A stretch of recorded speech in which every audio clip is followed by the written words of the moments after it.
Bonjour chers auditeurs de l'ODJ Média, notre chroniqueur invité, Aziz Boussetta, partage son avis et sa réflexion, dans un article qu'il a intitulé « Avec 1000 ans d'écart, la tour Hassan et la tour Mohamed VI se parlent », qu'on écoutera ensemble dans ce podcast. Notre journaliste ouvre son propos par ces mots. C'est depuis presque un millénaire que le minaret de la tour Hassan, une œuvre pourtant inachevée, domine la ville de Rabat, et celle de Salé aussi, ainsi que la belle et sinueuse vallée du Bourregreg. Et ce minaret laissé à l'abandon depuis 1199 a, avec le temps, acquis une épaisse dose de mystère, qui berce toute la ville de Rabat. Et Salé. En face de lui, sur la berge d'en face, s'élance hardiment vers le ciel une tour pas encore achevée elle aussi, mais elle le sera, et plutôt rapidement.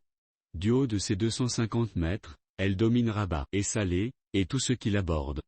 Tout, puisque les Marocains aiment à dire que l'objet sera le plus haut édifice d'Afrique avant que, hélas, il ne devienne le second, le maréchal égyptien El-Sisi l'ayant pris de vitesse et de hauteur avec sa tour iconique, dans sa nouvelle capitale. La première tour bâtie, la tour Hassan, est classique, avec ses ornements arabo-andalous. Forme simple, esplanade vaste, l'ensemble sobre. La seconde est résolument moderne, une forme évoquant vaguement une fusée sur son pas de tir, longue, fine et haute, silhouette futuriste, afro-futuriste comme on aime à dire. La construction de la première a commencé en 1196 et fut abandonnée 3 ans plus tard, celle de la seconde est presque achevée, 9 siècles au long desquels le Maroc a vogué, tangué, balancé, combattu, s'est allongé puis comprimé, a été attaqué et s'est défendu, a changé de dynastie et de capitale, de réputation et d'influence. Parfois en bien et, parfois non. Notre chroniqueur invité commence par « Et les voilà, toutes deux, qui parlent, à presque un millier d'années d'intervalle, durant lequel la tour Hassan a hiberné, éphémèrement réveillée en sursaut par le bruit de l'effondrement de son dôme lors du séisme de 1755, qui a frappé Lisbonne et dont l'onde de choc s'est propagée jusqu'à Rabat. Qui es-tu, toi, qui viens me cacher mon soleil ? Interroge, soupçonneuse et méfiante, la tour Hassan. Je suis la force, je suis l'opulence et la puissance, je suis moi, la tour Mohamed VI, rétorque ladite avec morgue, ajoutant, je suis le Maroc qui monte, sans complexe, vers les cieux. Toi, tu es nouvelle, moi, je suis éternel, répond paisiblement la tour Hassan. Oui, je suis nouvelle, oui, je suis toute jeune, mais moi, je suis aboutie et finie.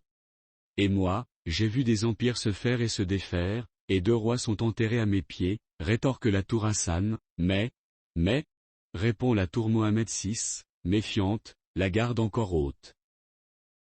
Mais je t'accepte dans mon environnement, tranche l'autre. J'ai constaté des changements dans cette ville de Ribat, El Fat depuis quelques années, bien plus qu'en plusieurs siècles. Et dis-moi, qu'est-ce que ce sabot que tu portes au pied ? Ce n'est pas un sabot, c'est un théâtre, tu sais, là-haut comme chez les Grecs, on joue des pièces et des comédies, et il est loin, tu as juste l'impression qu'il est au-dessous de moi. C'est ce qu'on appelle de nos jours une illusion d'optique, mais tu ne peux pas savoir ce que c'est, ajoute la tour Mohamed VI, avec une pointe de perfidie toute juvénile. Ah, je vois, oui, et ce serpent qui ondule aussi à ton pied, avec une certaine grâce je l'avoue, qu'est-ce donc ? C'est encore plus compliqué, c'est un train. Un train ? Oui, comment t'expliquer ? Imagine que tu accroches plusieurs chariots les uns aux autres et que tu les fasses tirer par des bêtes, eh bien cela ressemblera à un train, et cela sert à transporter bêtes, marchandises et animaux. Tu en as des choses à apprendre, fille du XIIe siècle. Oh sais-tu, à mon âge, j'en ai vu passer des choses et des événements qui font que tu as pu être là, toi, mais dis-moi, comment ça se passe autour ? On est toujours un fort militaire ici, à Rabat ? Non, aujourd'hui, Rabat est la capitale du royaume du Maroc. De mon temps, c'était Marrakech, mais à ce que je vois, les choses ont bien changé depuis cette époque-là, quand Rabat était le point de regroupement et de départ des troupes allant guerroyer contre les infidèles en terre andalouse. Oui, c'était le bon temps où nous autres Marocains avions les moyens de notre mobilité, et où nous allions quand et comme nous le voulions dans ce qu'on appelle maintenant Europe.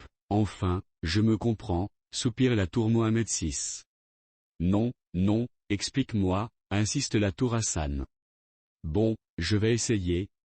Comment raconter 1000 ans d'histoire à cette vénérable dame, qui a vu un Maroc impérial, un Maroc puissant et craint, conquérant et intrépide ? La tour Mohamed VI se lança, chère sœur, Toi tu as connu les Almoravides, puis les Almohades qui t'ont construite. Mais après, il y a eu plusieurs autres dynasties au Maroc.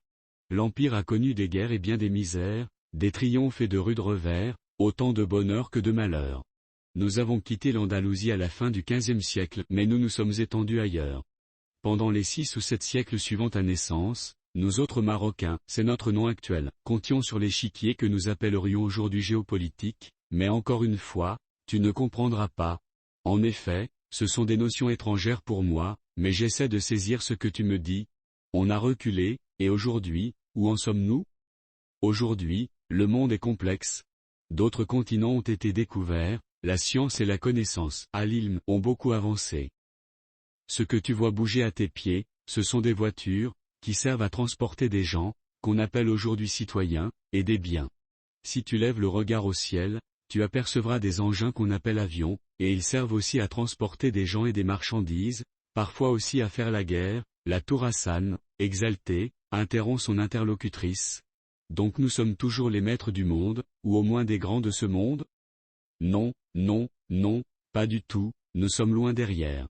La tour Hassan toussota tristement quelques pierres, ne comprenant visiblement pas comment une nation, qui fut jadis en pointe se trouve aujourd'hui dans le creux.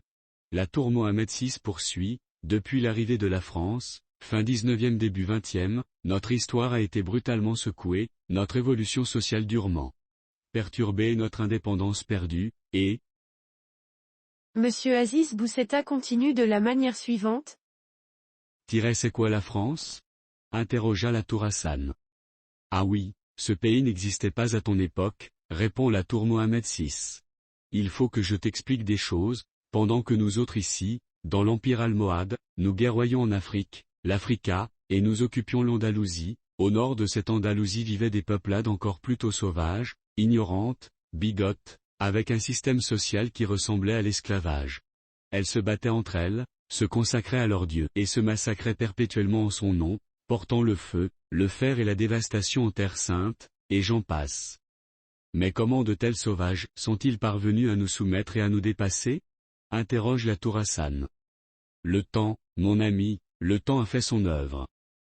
Quand vous, les Almohades, avez fait terre Averroès, les chrétiens ont récupéré les travaux de ce dernier et quelques siècles plus tard, ils ont donné naissance au leur, d'Averroès.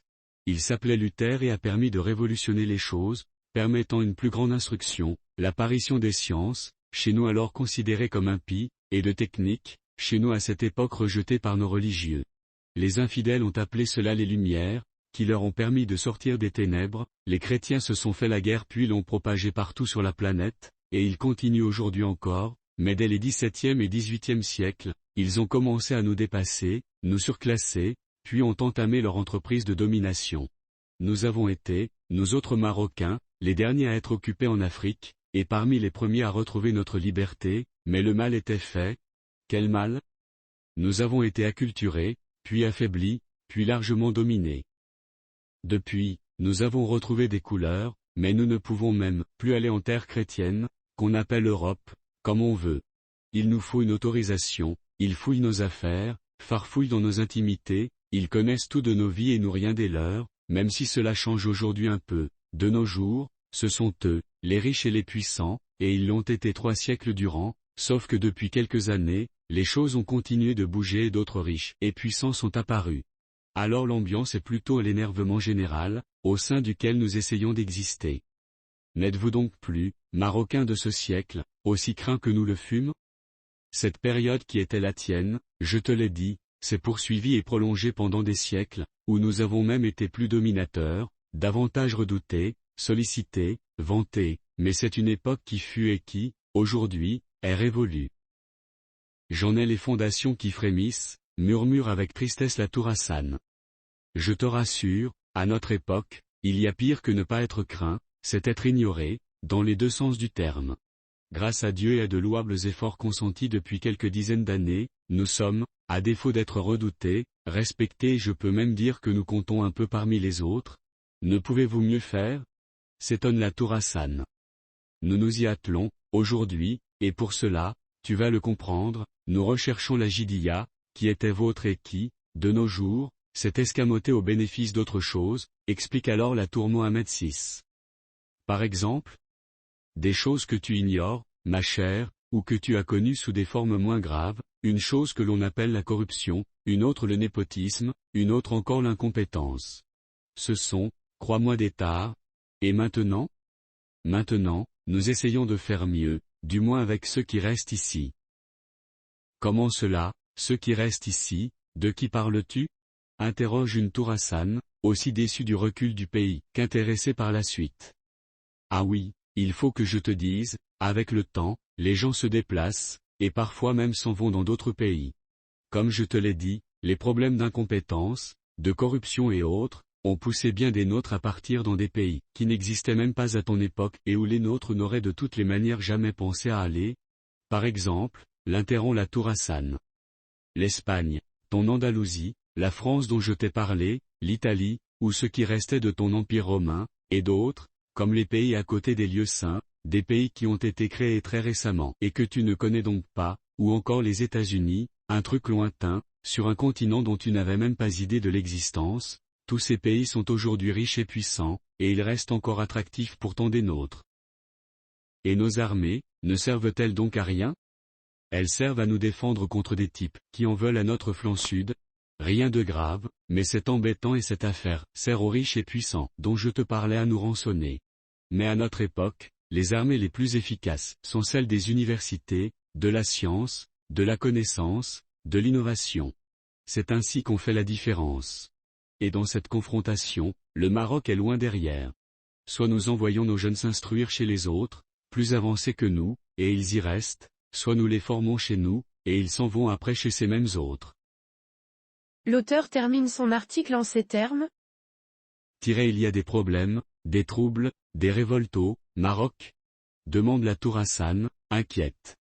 Non, cela se passe bien, c'est calme et apaisé. Nous nous battons toujours pour une partie de notre territoire, au sud, que nous disputent des dirigeants voisins un peu crétins, mais nous nous en sortons bien.